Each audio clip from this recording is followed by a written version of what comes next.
We could see your frustration at points in time with your defense. What was your biggest concern tonight? I know how tough of a team they are, and they're a great offensive team. I think Jokic puts a lot of pressure on you, so you can't let your guard down for a second.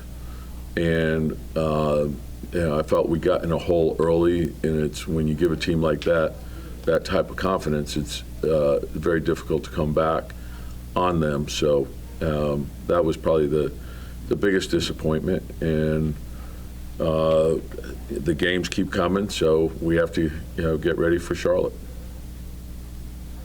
Next question comes from Amanda Hajar, Knicks Digital. Coach, as you say, you have a game tomorrow in Charlotte. How do you approach the corrections you'd like to make with a little turnaround time? Well, we talked about that in the beginning of the season, and because of the limited practice time, and condensed schedule, and all those things, you have to make the best use of whatever time you do have, and whether that is obviously on the practice court is where ideally you'd like to be and have a normal shoot around, but on a back-to-back, you do it in a ballroom, you do it in a film session, and you have to be great in all of those things. And whether it be practice, a ballroom, a film session, you have to be able to make your corrections that way. So the challenge right now is we're not playing well, and we have to work at fixing it. We got into it together. We have to get out of it together. Next question comes from Mark Berman, New York Post. Yeah, other than Julius, it seemed offensively the club wasn't going well. What more did you see tonight? I mean, Julius did have a terrific offensive night, but the rest of the guys really didn't step up. Yeah, and like you win together, you lose together. So, we didn't play well overall, and we have to understand that if we defend well and we rebound well and we keep our turnovers down, we'll be in position to win regardless of how we're shooting the ball. And so some nights you're going to shoot it better than others, and you'd like to be in position to win each and every night. And so when you don't defend and you don't shoot well, there's virtually no chance to win. So we have to count on our intensity, our defense, our rebounding, and our unselfishness. And when we do those things, we can beat anyone.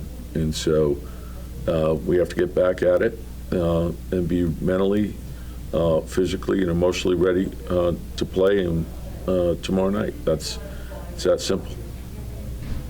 Next question comes from Steve Popper, Newsday.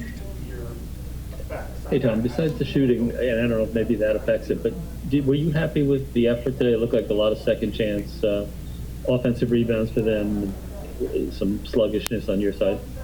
Yeah, I just thought we didn't play as well as we could have, and I think those are the things that you have to do when things aren't going well for you offensively.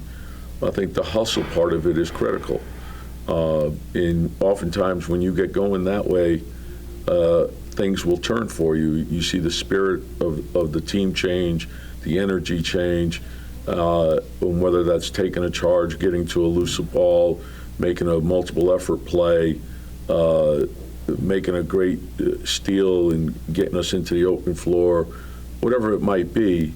A game can change quickly, and oftentimes it does. And just like where we are right now, things were going well for us initially, and now they're not. And so just like it changed from good to bad, it can change from bad to good, and we have to do everything we can to make that happen. So take a look at the film, try to learn from it, and get that urgency back into us. Next question comes from Ian Begley, SNY. Tom, it seems like RJ's had a few nights where he shot really well from the perimeter, but then he's had stretches where he hasn't had a lot of success. Are you guys seeing anything on tape with his shot when it goes well and then when it doesn't go well? What are you seeing from his shot? And again, like even when you're shooting well, if you're shooting well and you're making 50% of your shots, that's good, but you're missing 50 also. And so as long as they're the right shots and he shoots it well, that's all you're looking at. So before you see the result, you're looking at the mechanics. Did he release it properly? Is there good follow through? Is it his shot? Those are the things you look at. And then to also have the understanding that you can play well when you don't shoot well. Just do other things that can help the team win. The objective is to win. I mean, so don't get mired in any personal dilemma. If it's not going well, you got to make it go well. And I think we have to do that collectively. And sometimes there's going to be tough nights, but you can still win when you're not shooting well.